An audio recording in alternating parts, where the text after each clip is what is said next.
Salut à tous, d'où venons-nous? Qui sommes-nous vraiment? Comment l'homme est-il devenu ce qu'il est aujourd'hui? Peut-on sérieusement envisager un coup de pouce des dieux? Élément de réponse avec Riccardo Rontini et David Vita.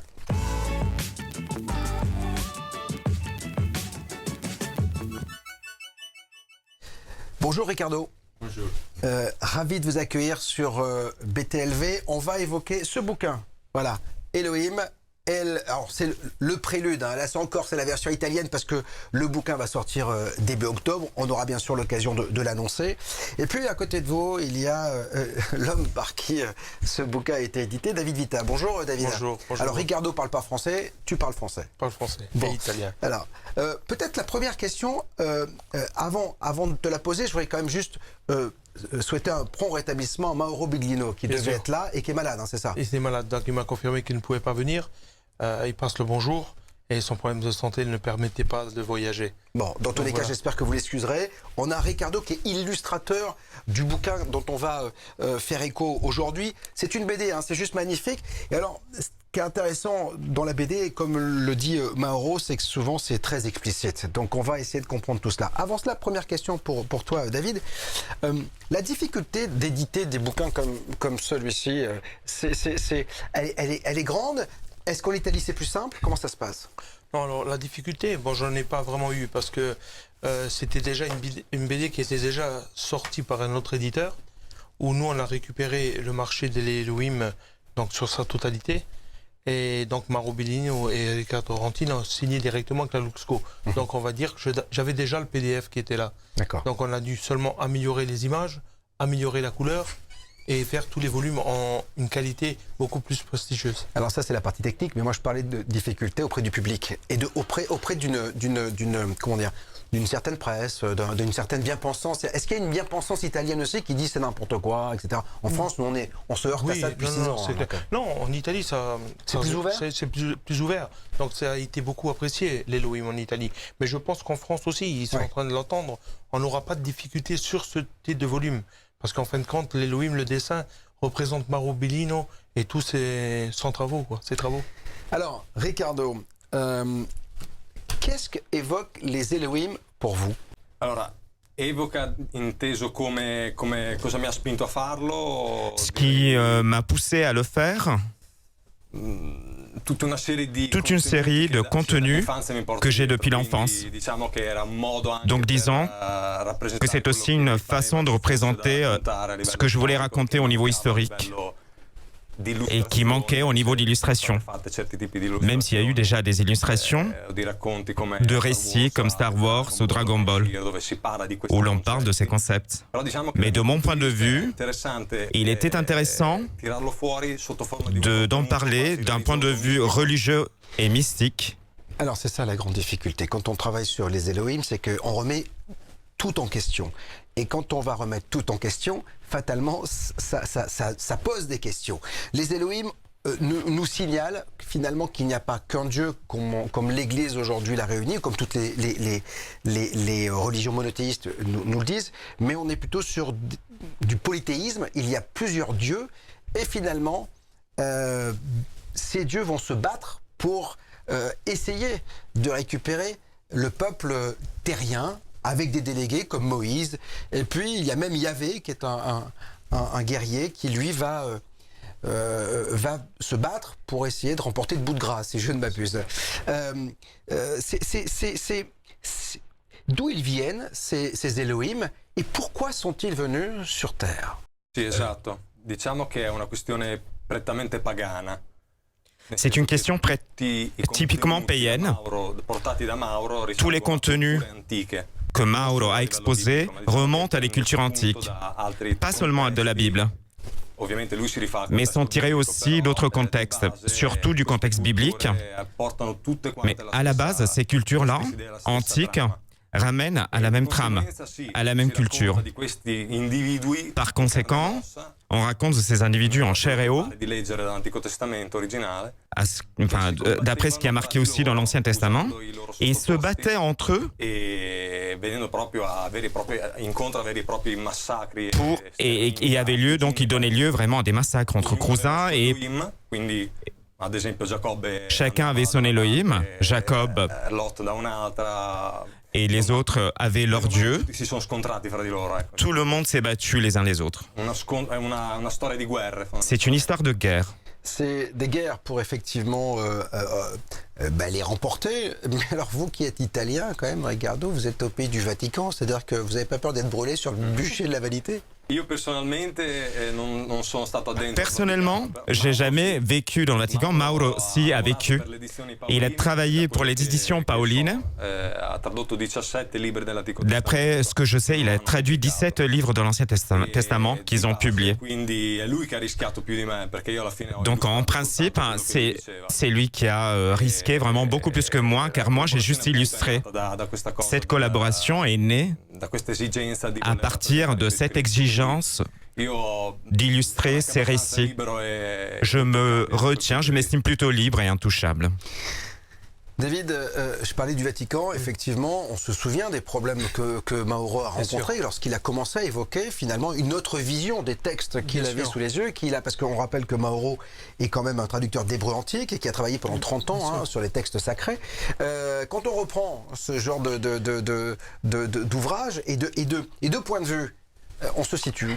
Alors, on se situe, bon, déjà, premièrement, j'ai pris, par rapport au respect à Mauro, c'est une personne que j'ai vraiment appréciée comme personne. J'ai pas regardé la difficulté, en sachant quand même qu'on vit en France et qu'on a le droit d'expression. Je veux dire, on le connaît très bien en France. On a la même liberté d'expression en Italie? Non. Surtout sur ça? On va dire que la liberté d'expression en France est beaucoup plus appuyée qu'en Italie. En Italie, il y a la liberté d'expression. Par contre, comme il y a le Vatican qui est très puissant, on va dire, il s'aventure pas, quoi. La liberté d'expression s'arrête là où le Vatican a décidé qu'elle s'arrêtait, quoi, c'est ça. Tandis que nous, avec tout ce qui s'est passé, on prend même juste l'exemple de Charlie Hebdo. On a un droit d'expression qu'on peut se permettre de faire, quoi. Il y a moins de critiques côté français que côté italien. Donc c'est pour ça que je n'ai pas eu de problème. On a un livre qui est sorti sur Fatima, donc un livre qui était pratiquement interdit par le Vatican en Italie, ou pas interdit vu qu'ils auraient pu le faire. Le problème, c'est que les éditeurs italiens avaient peur. Pour respect, parce que quand même il y a beaucoup de catholiques, donc ils n'ont pas voulu le faire. Donc nous on l'a fait, on l'a traduit en langue italienne par une maison d'édition française. D'accord. Donc voilà. Riccardo, les Elohim sont des êtres de chair et de sang. C'est-à-dire que c'est ça qui est la vraie particularité de ces dieux, c'est que nous, quand on parle de Dieu aujourd'hui, alors, ils s'incarnent en Jésus, mais les dieux Elohim finalement, ce sont des extraterrestres. Les théories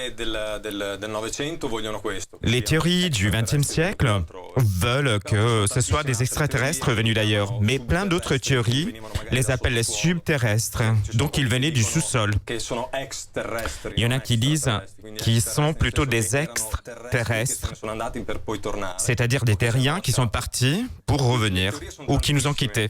Les théories sont nombreuses. J'en ai une que je ne vais pas exprimer ici, en ce moment. Mais dans mon illustration, dans ma BD, je vais essayer de développer cette idée, cette théorie, qui est peut-être congruente aussi avec celle de Mauro. Mais alors, Riccardo, déjà, il y a la grande difficulté d'envisager les extraterrestres. Et là, vous nous demandez peut-être même d'envisager les intraterrestres, finalement. Ça devient fou. C'est-à-dire que vous, personnellement, vous envisagez qu'il ait pu y avoir des êtres vivants à l'intérieur de la Terre? No, io personalmente non penso. Personnellement, je ne pense pas. Mais au niveau de la trame ou de la légende, c'est devenu vraiment récurrent, cette pensée. Le terrain est fertile pour ce genre d'histoire. Je ne peux pas assurer, avec toute ma certitude, mais tout peut se passer, tout peut arriver. Si un jour on devait découvrir que cette histoire, que cette théorie est vraie, il n'y aurait aucun problème pour moi à le déclarer. Je travaille avec la fantaisie, donc il n'y a aucun problème.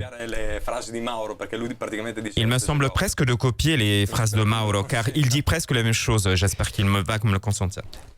Les Elohim avaient une connaissance, ils étaient beaucoup plus avancés que nous, c'est-à-dire qu'ils avaient une connaissance du cosmos, de la nature. Ils nous ont peut-être, en tout cas c'est ce que je dis en préambule, façonnés, c'est-à-dire qu'on est peut-être le résultat de ces êtres venus d'ailleurs, de ces dieux, David. Je pense que oui, c'est comme disait Pietro Buffa, où lui, il pense aussi, il rejoint un peu Marot, comme quoi on a peut-être subi une manipulation génétique, comme parle Blood Diode.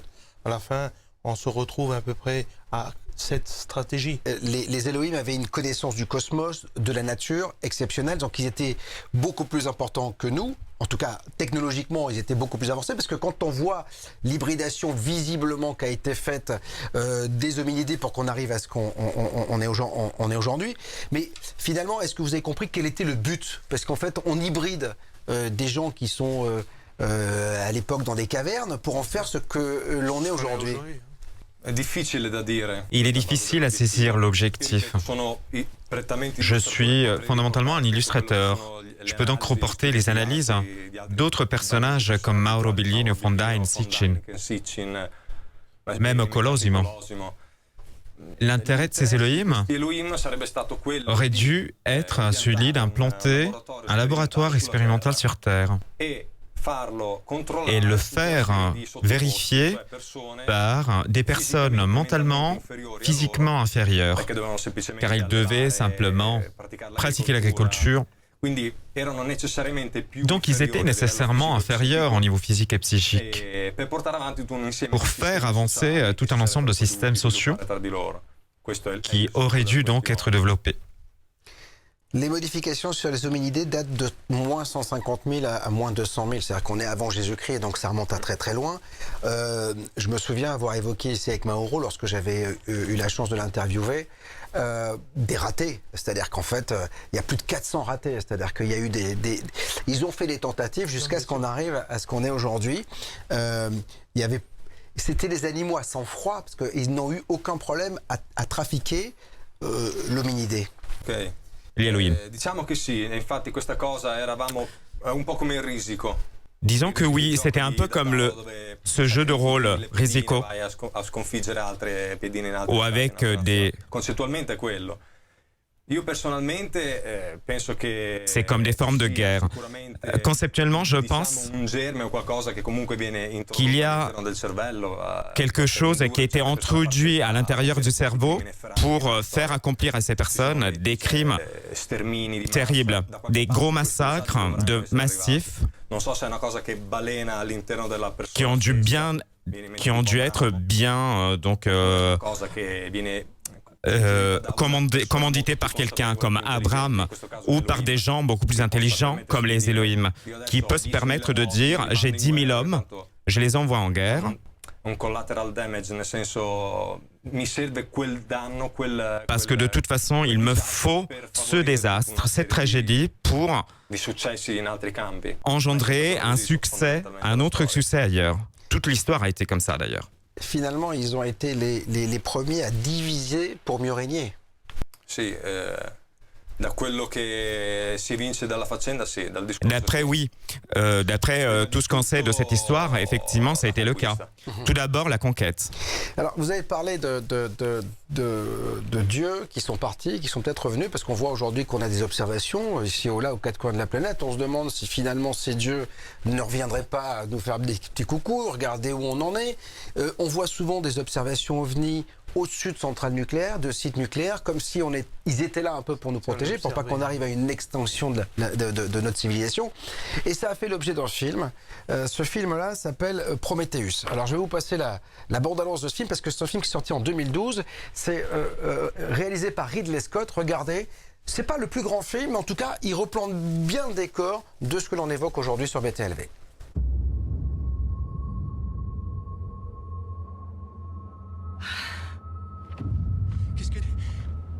Et pourquoi?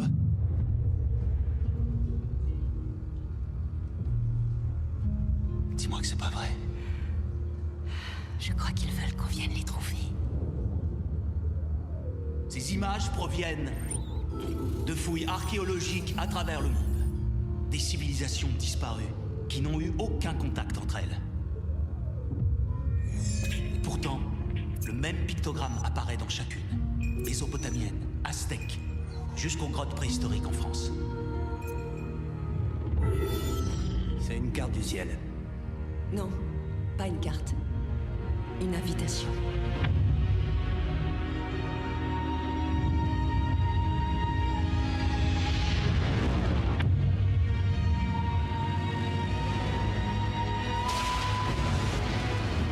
Prométhéeus s'est posé. Jusqu'où iriez-vous pour avoir vos réponses? Que seriez-vous prêt à faire?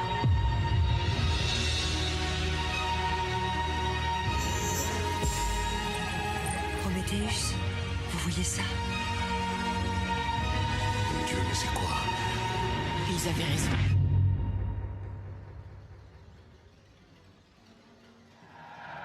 C'est quoi ça? J'ai chopé un signal. Comment ça, un signal? 1 kilomètre à l'ouest du vôtre. Ça bouge, ce truc-là? Il a l'air de... Il faut partir tout de suite. Ouvrir de l'intérieur. J'ai un blessé. Il est parti dans ma combi. Ce truc est dans ma combi. Mais putain, mais qu'est-ce qui se passe là-bas?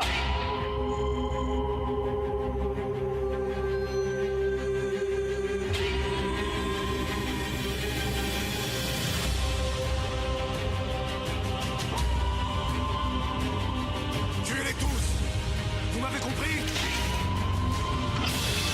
Si vous ne l'arrêtez pas, on n'aura nulle part où aller.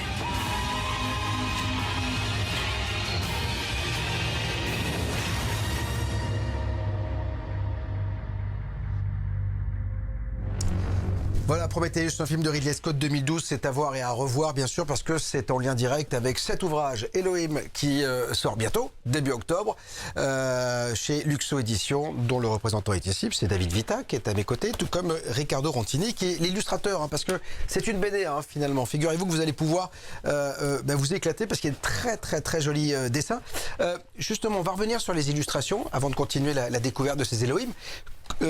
Ça sort de votre tête, c'est-à-dire qu'en fait, les propos et les récits, en fait, en tout cas, vous les imaginez comme ça, les Elohim, ils sont pas super beaux, ils sont pas super bien, ils peuvent faire de temps en temps un peu peur. En tout cas, on sent qu'il y a une puissance. Ça, c'est quelque chose qui était, pour vous, essentiel à faire transparaître. Allora, sì, allora diciamo che di base la storia è quella di Mauro Biglino. L'histoire, c'est celle de Mauro. Moi, j'ai juste pris les récits, les écrits. Mais je dois reconnaître qu'il a toute la liberté qu'il m'a accordée, sans problème. Il m'a laissé toute la liberté d'imaginer, de raconter le scénario, la trame. Et donc, je le remercie publiquement pour cette possibilité. Il ne m'a jamais freiné. Les références sont historiques, même au niveau visuel, de style, de design. J'ai repris mon inspiration de cultures africaines, comme des masques géantes, les dogones, des masques en bois. Donc ces choses-là sombres, austères, qui évoquent les tribus contemporaines, que eux ils portent pendant les périodes de fête. C'est donc une BD pour amuser, mais qui veut maintenir un certain type d'obscurité, du mystère. Il y a quelque chose, puisque vous parlez d'Afrique, les Africains mettent souvent des masques pour faire peur, c'est-à-dire pour... Est-ce que c'était pas un moyen, peut-être, en tout cas dans votre inconscient, de les avoir reproduits comme ça pour montrer que finalement, ils étaient plus importants que les terriens et qu'ils avaient une plus grande puissance? Je dirais que oui. Il y a quelque chose en Afrique, dans la terre d'Afrique, qui est le berceau de la civilisation. Et les sciences aussi disent que ce berceau se trouve en Afrique. Donc mon influence est partie là-bas. Mon imaginaire,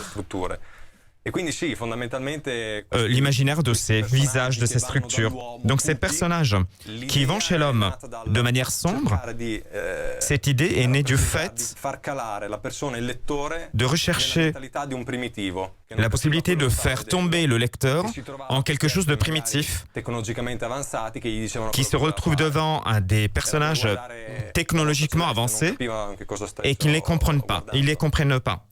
C'est comme s'ils regardent le ciel et ils ne savent pas ce qu'ils regardent.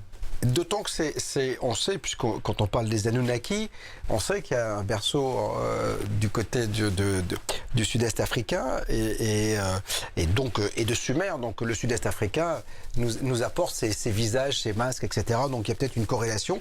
On voit aux quatre coins de la planète des gens qui ont représenté des peintures, même dans les grottes françaises, donc préhistoriques. Ce genre de personnages. Pour Mauro, pour vous, ils ont été partout sur la planète, même si on sait que le sud-est africain a été fort, et ici Sumer aussi, parce qu'on verra par la suite, on va parler des sites archéologiques, mais on voit qu'aux quatre coins de la planète, on a des représentants de ces dieux. Ils ont été partout? Allora, a livello globale è possibile che questi qui saltassero da uno stato all'altro. Au niveau global, il est possible qu'ils sautaient d'un état à l'autre. Personnellement, j'ai visité le Pérou et il y a une légende qui appartient à un dieu qui s'appelle Tupa, qui saute d'un monde à l'autre. Ce dieu est toujours représenté blond avec des yeux bleus, avec une chair très pâle, interne, comme s'il était du nord, nordique. Déjà, tu commences à te poser des questions. Des personnes avec la barbe. Au Pérou, c'est difficile d'en voir. Il est donc possible que ces dieux sautaient d'un état à l'autre avec certains types de technologies qui nous sont inconnues aujourd'hui. Par exemple, la télétransportation, qui apparaissent d'un côté et disparaissent de l'autre. Dans le cas de la Bible, chez les Elohim, il ne veut pas être représenté. Donc pendant un laps de temps, on ne pouvait pas représenter le Yahweh, sauf à part avec ce couvre-chef, une illustration avec le couvre-chef, car lui, il avait demandé express de ne pas se faire représenter et rester dans une zone précise du Moyen-Orient, près de la mer Morte. Alors, vous parliez du Pérou, on a des sites archéologiques comme Sacsayhuaman, Baalbek, Gizeh, les lignes de Nazca ou encore les moailles de l'île de Pâques. Est-ce que ce serait finalement, eux, bien des vestiges de leur passage sur Terre à ces Elohim? C'est possible. Je ne suis pas archéologue, ni historien, mais j'ai visité certains endroits. Je sais que les sciences attribuent ces sculptures à des techniques de bétail qui traînaient donc ce genre de pierres. J'ai vu par exemple des ingénieurs qui pesaient des pierres de dizaines et dizaines de tonnes avec des lasers pour comprendre effectivement quelle était la marge d'erreur. C'était très petit. Même au Caire, on voit des précisions qui sont absolument utiles. L'homme n'a pas besoin de produire, c'est pas important de produire cette précision. Donc il est possible que ces Elohim aient utilisé cette technologie très sophistiquée pour produire des monuments avec la matière principale qu'ils trouvaient là-bas, comme la pierre, qui peut durer dans les siècles et comme les pyramides sont l'emblème de cette précision. Je vais me tourner vers l'éditeur. Est-ce que c'est quelque chose qui te parlait, ça? Est-ce que tu avais la sensation, toi, alors, je ne sais pas si tu es chrétien, catholique, musulman ou ce que tu veux, bouddhiste, voilà, mais est-ce que c'est quelque chose qui te parle? Est-ce que tu as la sensation aussi, toi, quand on édite ce genre de bouquin, on les lit quand même, on se regarde, on se dit, est-ce que ça te parle ou est-ce que ça paraît complètement fantasque? Alors, on va dire que moi, je suis déjà pas croyant à la base. D'accord. Donc, je suis pas croyant à la base. Je suis donc. Tu n'es pas croyant en un dieu monothéiste, mais tu es spirituel. Tu as de la spiritualité. Voilà. Mais pas du tout. Non religieuse. Non religieuse. Okay. Non religieuse. Après, au niveau de l'Elohim ou autre stratégie d'autres écrivains ou d'historiens, donc c'est beaucoup de recherches. Donc, éventuellement, on essaie de trouver un sens à notre existence. Donc c'est plus sur le côté-là que je le vois. moi. D'accord. En fait, ça t'aide à peut-être à trouver un retrouver sens à ta vie. Quoi. un sens, oui. Et surtout un sens à une une histoire, histoire, un oui. truc. On te dit pourquoi on est là, parce Voilà. que c'est qui sommes-nous, à d'où sommes-nous, où notre allons-nous, quoi. histoire, en fin de Ouais. compte. Hein. D'accord. Est-ce que ce travail, Ricardo, vous a permis pas de donner un sens à votre vie, parce que c'est un peu lourd comme formule, mais est-ce que ça vous a permis ou fait vous poser des questions sur notre place sur la Terre? Beh, diciamo di sì, assolutamente sì. Certainement oui. Perché diciamo che allora dal liceo sono sempre Parce que stato fondamentalmente ateo. déjà depuis le lycée, j'ai toujours été athée, même si je viens d'une famille religieuse. Ho attraversato il periodo, il brusco periodo di J'ai traversé la période dove capisci brusque che la vita è molto pratica. où tu comprends que la vie est très pratique et pragmatique. Successivamente ho cominciato a studiare storia. Par la suite, j'ai commencé à étudier l'histoire quand j'étudiais à Milan, design. Et c'est là où j'ai rencontré Biglino. Je me suis posé toute une série de questions sur tout ce qui est paranormal, sur les vérités alternatives.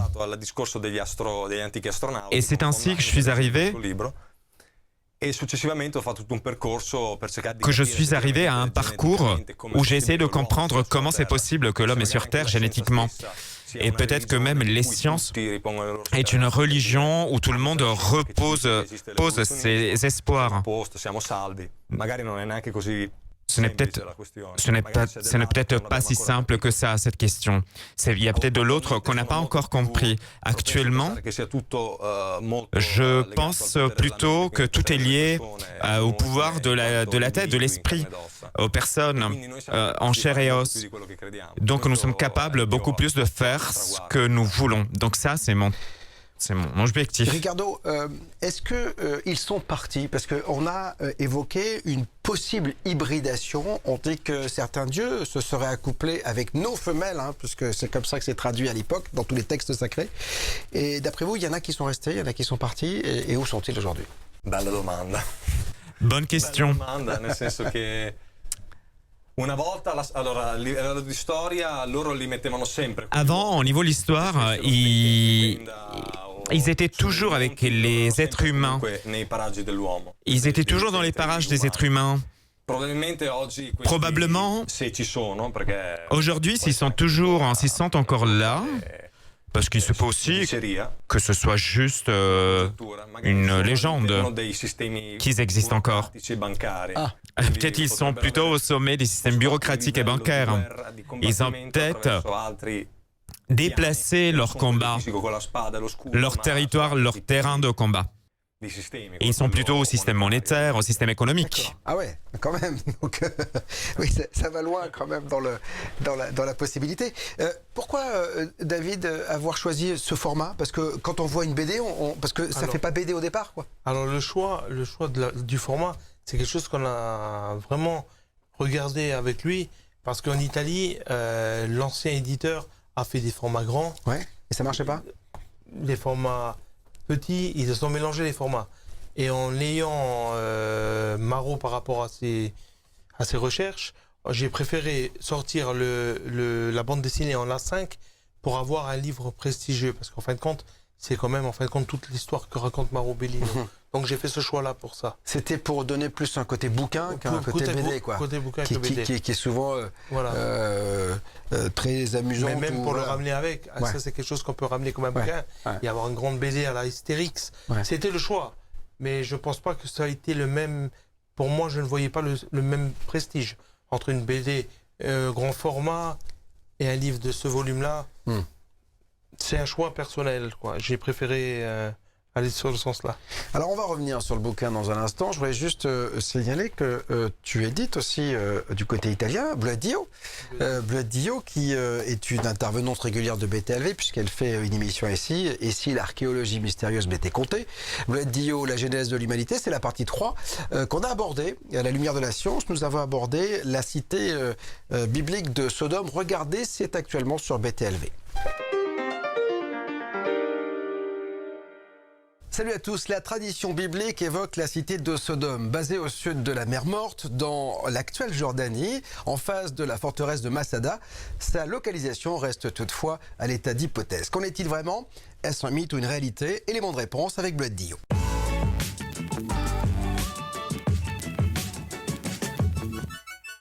Malcolm Lecomte, qui est à la retraite maintenant, et qui, lui, a fait des tas d'échantillonnages un petit peu partout pour essayer de retrouver, voilà, parce que bon, si on a quelque chose, voilà. Alors déjà, il a pu penser à un astéroïde. On n'a pas de cratère d'impact. Au sol. Il n'y a aucun cratère d'impact. Donc ça ne peut pas être ça. Mais parce que pour qu'un astéroïde fasse de tels dégâts, il faut un gros... il faut un cratère phénoménal. Donc là, on n'a pas de ce cratère, on l'a pas.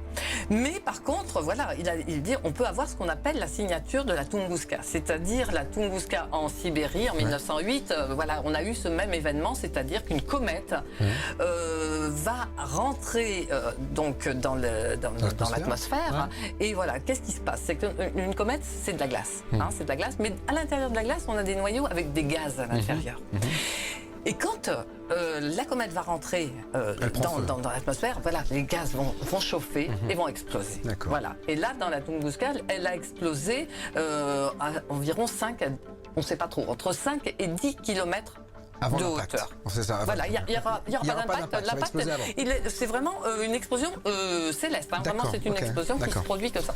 Mais au niveau de la Tunguska, en Sibérie, cette explosion va calciner 60 millions d'arbres et elle va, sur 1000 km², elle va dévaster la forêt. Enfin, vraiment, il va y avoir quelque chose d'assez extraordinaire. La Blood Dio avec cette cité antique et biblique de Sodome, visiblement on aurait retrouvé sa trace, c'est ce qu'elle évoque dans cette émission. Et puis grâce à ces bouquins, La lumière de la science, Blood Dio, La genèse de l'humanité, vous pouvez en savoir plus. David, il y a une trilogie qui va arriver, c'est ça? Voilà, on a décidé avec Bleuette de faire la trilogie en français.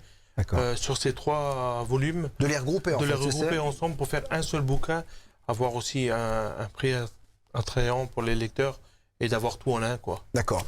Autre chose, c'est la première adaptation étrangère pour ce bouquin de Mauro, en tout cas, cette version-là, c'est ça? Voilà, il est traduit en français. Là, il va être traduit en espagnol et en allemand. D'accord.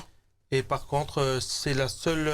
ils seront tous en couleur. D'accord. Parce qu'en Italie, il n'y a que 2 volumes qui sont en couleur et tous les restes volumes ont été en noir et blanc. Donc nous, on va sortir toute la collection en couleur dans un format de ce type-là. Il n'avait pas les pinceaux, quoi. Non, c'est la personne qui colorait. On va dire il y a eu quelques petits litiges avec l'ancienne maison d'édition qui n'ont pu donner suite. Et exactement l'histoire, je ne la connais pas. Mais alors, voilà. C'est Valerio Di Cristofaro qui est c'est lui qui dessine et c'est lui qui colorie les volumes. Voilà, c'est important de lui rendre hommage également. C'est quoi les pouvoirs, Ricardo, de ces gens? Parce que quand on regarde ça, par exemple, là, il est debout, il est en plein vol, c'est un peu Iron Man, quoi. Donc, ils ont des pouvoirs absolument incroyables, ces Elohim? Allora, nel fumetto, diversi hanno, alcuni hanno... Dans la BD, plusieurs ont différents pouvoirs. Le plus puissant de tous, je ne veux pas faire de spoiler. Je vais dire ça. Ils ont beaucoup de pouvoirs qui arrivent de la technologie. Par exemple, le Tsira de Yahvé, il brûlait ses victimes, ses sujets, seulement avec le regard. Et c'était comme un acide. Et lui, il dégageait une série de choses, de réactions qui détruisaient son ennemi. Les pouvoirs qui ne sont pas dérivés de la technologie sont des pouvoirs d'esprit. Après, il s'agit quand même du fruit de la fantaisie, mais je ne veux rien suggérer pour éviter de spoiler. Il y a une chose qui est sûre, c'est que au vu de la technologie qu'ils avaient, ils sont bien plus vieux et bien plus anciens que les terriens. Ils sont beaucoup plus vieux, ils ont beaucoup plus de... ils vivent beaucoup plus que les terriens. Ils n'ont pas d'espace ni de temps et ils agissent à un niveau génétique pour annuler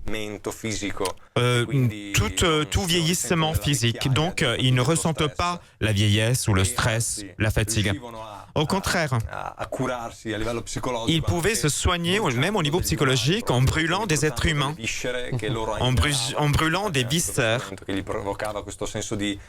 comme c'est marqué dans l'Ancien Testament, et ils s'en réjouissaient. Et ils étaient réjouis en fait de ces fumées d'animaux, de chair crue qui devaient être odorées, senties par ces seigneurs. On a évoqué tout à l'heure finalement le bras armé qu'était le peuple terrien pour ces dieux. En fait, ils ont fait en sorte que les terriens se battent entre eux pour finalement récupérer une certaine suprématie. Tout cela a changé. On n'a plus besoin d'eux pour se battre. Est-ce que ils auraient un peu plus d'empathie pour vous, d'après vous, aujourd'hui, quand on voit ceux qui viennent nous voir, en tout cas quand on voit les observations, quand on voit les contacts qu'on a pu avoir sur le siècle dernier de rencontres du troisième type, il n'y a jamais eu d'agressivité. Il y aurait un peu plus d'empathie aujourd'hui? Io penso di no. Oh. Je ne pense pas. Perché? Qui si entrerebbe in altri discorsi che magari esulano dal contesto del fumetto, quindi non voglio esprimere. Je devrais sortir du contexte de la BD, mais à mon avis, ce n'est pas comme ça. Il n'y a pas d'empathie. Il y a une branche New Age et spiritualiste. Je sors un petit peu de la BD et je pense que la spiritualité pour chaque personne est importante. Donc, certainement, il y a des personnes qui font du mal dans le monde, comme l'on peut voir dans les attentats terroristes. Ce sont des choses qui se passent. Le vrai sens de sauveur, on doit le chercher en nous-mêmes. Il y a certainement des Elohim méchants, mauvais. Pour moi, ils existent encore et ils font toujours les mêmes choses en changeant les jeux. C'est pas gagné quand même, David, quand on entend... On est loin, quoi. On est loin de nous en sortir, finalement. On est un peu à la merci de ces gens-là. Ils agissent. Mais ça revient à ce que... Il y a un courant... ufologique entre guillemets qui parle de tout aujourd'hui. Voilà, de confédération galactique avec un ordre. C'est un peu. Est-ce que alors il y a des cinéastes américains qui ont fait des films fantastiques sur justement cette confédération galactique, à commencer par George Lucas et Star Wars. C'est-à-dire qu'on est dans cette, pour vous, dans cette probabilité. Forse sia una bellissima opera commerciale. Je pense que c'est une très belle œuvre commerciale qui a été créée par George Lucas. Mais il y a plein d'autres cinéastes comme Ridley Scott qu'on a vu tout à l'heure qui montrent la thématique d'un point de vue beaucoup plus pragmatique, plus cru. Ensuite, si l'on veut croire que ces êtres-là veulent faire du bien, qu'ils veulent faire des choses intéressantes, c'est certainement pas pour l'individu en soi, mais pour l'idée d'une humanité plus grande. Pour vous, on est plus guerre des mondes plutôt que E.T., c'est ça? Si. E.T. è simpatico. E.T. è sympathique. E.T. è simpatico, adesso mi viene in mente anche Independence Day. J'ai aussi en tête un Independence Day catastrophique. Il n'y a pas une véritable propagande. Les films, on les fait pour induire les personnes à faire certaines choses. Les personnes pensent qu'ils veulent. Mais nous, on aimerait apporter toute une série de contenus historiques auxquels se fier. Quelqu'un l'a fait, donc la technologie, quelle technologie avait-il? Le caractère de ces Elohim, on peut l'analyser d'un point de vue psychologique dans les textes, mais nous savons que les textes ont été changés dans le cours de l'histoire. C'est vrai qu'on a retrouvé un monolithe assez particulier, on ne sait pas qui l'a fabriqué, donc c'est toujours très intéressant de savoir. Et alors, ce qui est fou, c'est qu'on a la sensation qu'il y a une science qui tourne la tête et qui ne veut pas voir ça. Hein, David, ça c'est un truc qui revient assez souvent. Toujours. Donc, on ne sait pas s'ils veulent cacher une vérité ou si vraiment ils ne veulent pas dévoiler. C'est dans le flou total, quoi. Ouais. C'est pour ça qu'il y a des chercheurs aujourd'hui alternatifs qui donnent leurs possibilités, qui tiennent la route, hein. Ouais. Comparé à ce qu'on a aujourd'hui sur la science, qui est vachement cachée. Ils ont des théories qui se tiennent. Mais c'est pour ça qu'elles fonctionnent, c'est pour ça qu'elles sont prises dans certains publics. Hein. Alors, je vais reposer la question aussi à Ricardo. Pourquoi on cache ça, d'après vous? Pourquoi, finalement, c'est mis au banc des accusés, ce genre de théorie? La première chose qui me vient à l'esprit, c'est que c'est pour la cacher, pour éviter de connaître la vérité. La théologie officielle ne l'accepte pas car il devrait réécrire toute une série de livres et du ministère, donc c'est la formation donc de la tête, de l'intelligence de l'enfant devrait complètement changer. Donc ça devrait développer complètement d'autres influences qui seraient difficiles à développer.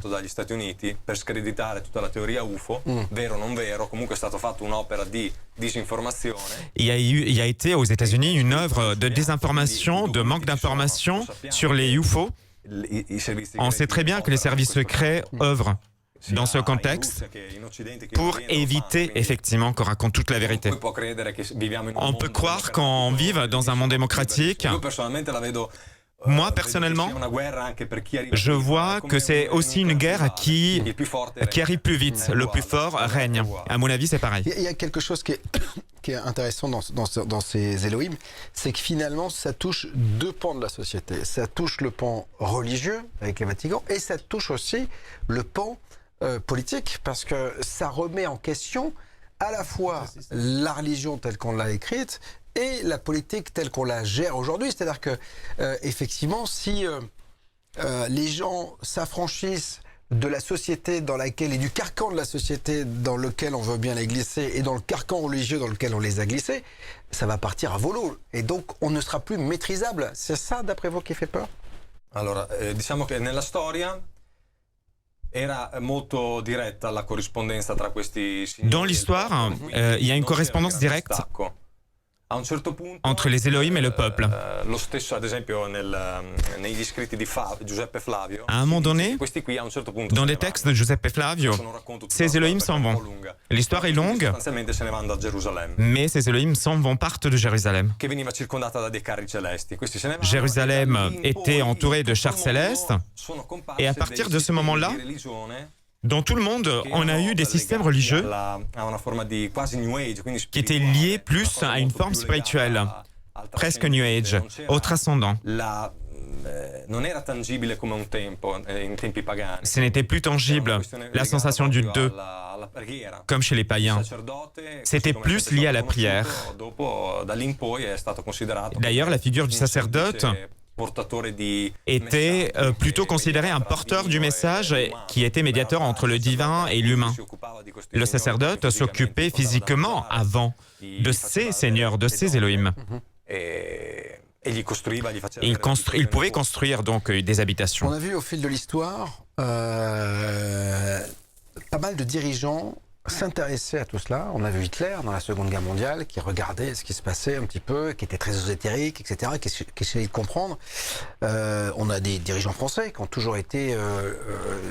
on voit Mitterrand qui était très ésotérique, qui a créé la Grande Pyramide dans l'axe de l'Arc de Triomphe, avec le signe zodiacal au-dessus de la Grande Pyramide. Donc il y a un ésotérisme là. Est-ce que vous avez la sensation que ça, c'est connu de certains gouvernements et que basta così? Certainement.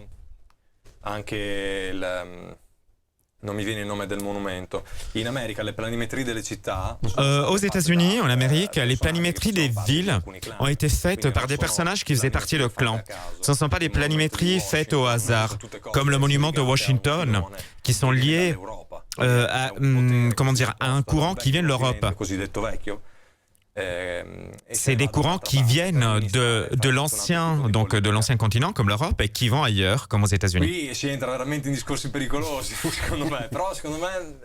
On arrive dans des sujets très dangereux. Je pense que les temps changent.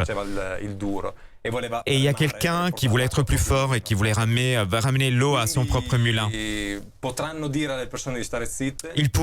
pourraient dire aux gens de se taire, mais les BD, les illustrations ont déjà tout dit. Les religions et les institutions religieuses disent effectivement des choses beaucoup plus concrètes, beaucoup plus vraies, comme en Allemagne, ils sont en train de changer la Bible. Ils sont en train d'ouvrir les portes de la divulgation, de l'information. Parce que, par exemple, Giordano Bruno a été brûlé. Quelle a été la plus grande difficulté pour vous dans ce travail? C'est-à-dire d'essayer au mieux de retranscrire les propos de Mauro? Nessuna. Non. Nessuna. Je n'ai eu aucune difficulté. Peut-être la seule difficulté est celle de mettre ensemble toutes les histoires de l'Ancien Testament, toutes les histoires, pour qu'elles aillent vers le même objectif, vers la même cible. Alors, à vos amis, vous dites que vous avez fait une BD ou est-ce que vous dites que vous avez illustré une enquête finalement archéologique? À mes amis, je dis que c'est une BD. Je la prends de façon très joyeuse. Je fais ces choses-là pour m'amuser. J'apprécie beaucoup Mauro comme personne. Ces choses-là m'amusent. Je suis agnostique. Pour moi, tout me va bien si les preuves me sont fournies. Donc j'ouvre quelconque perspective, je continue à étudier, je continue à créer. Vos amis ne vous prennent pas pour un fou encore? Pas encore. Mais j'ai eu plein d'amis contre cette décision. J'en ai perdu beaucoup. Ouais, David. Forcément, on perd un peu d'amis. Hein. Ouais. Et alors, toi justement, quand on va sur l'édition et qu'on dit je vais éditer des bouquins, pour la plupart des gens de frappadingue, hein, parce qu'il y a plein de gens qui disent bon, ils ont fumé la moquette. Non, mais c'est clair. Le problème, c'est qu'aujourd'hui, nous, on a mis une maison d'édition en place. À la base, je suis un chef d'entreprise. Bien sûr. Je veux dire, donc on a voulu lancer la Luxco pour pouvoir mettre plus d'une théorie. Donc on part aujourd'hui sur du fumette, sur de la Bible. On a de l'histoire, on a de l'ésotérisme, on a maintenant qui rentre des livres sur le sport. Je veux dire, on essaie d'élargir un petit peu. Donc on n'est pas focalisé juste là-dessus. Ouais. À part que Mauro, comme je t'ai dit, c'était... c'est un maître en plus là-dessus. Voilà. Et donc pour moi, c'était important aujourd'hui, entre Pietro, Mauro et Stefania, d'avoir ces gens-là avec moi, donc que j'apprécie. Alors, justement, Stefania, j'espère qu'on l'aura bientôt, Le faux Dieu, d'Osiris à Jésus, l'âme païenne du culte chrétien, avec une préface de Bleuette Dillot. C'est sorti ça y est? Ça, c'est déjà sorti. D'accord. Il y a le deuxième qui est en cours pour mars 2020. D'accord, j'espère l'avoir très prochainement en interview, Stefania. Sans problème. Et puis peut-être qu'elle sera même aux prochaines rencontres du Mystère Inexpliqué. Ça, je peux te confirmer que oui. Ah ben voilà, donc ce sera l'occasion de parler d'Osiris à Jésus. Alors je voudrais vous remercier d'avoir été mes invités aujourd'hui. Merci à toi. Merci, vous allez pouvoir vous procurer bien sûr cet ouvrage avec le replay ou le podcast de cette émission. Grazie mille, Riccardo. Grazie a voi. Okay. Grazie a voi. Merci David. Merci à toi. Merde pour Luxo Édition et tous les bouquins qui sont en lien direct avec BTLV. Merci à tous ceux qui m'ont aidé à préparer cette émission. Merci à Giuseppe qui était à la traduction. Ça n'a pas très bien marché dans mon oreille, mais ça c'était dû à la technique et notamment à Thibaut qui a oublié d'acheter les piles. Donc heureusement que je suis sicilien d'origine et que j'arrive à comprendre l'italien. Dans tous les cas, je vous embrasse. Merci de nous faire confiance et parlez-en autour de vous. BTLV est un média rare, unique, sans publicité, qui, comme je le dis, n'est pas une chapelle où on vient prier, mais c'est un lieu de questionnement et de réflexion. C'est ce qu'on vous a prouvé ce soir. Salut.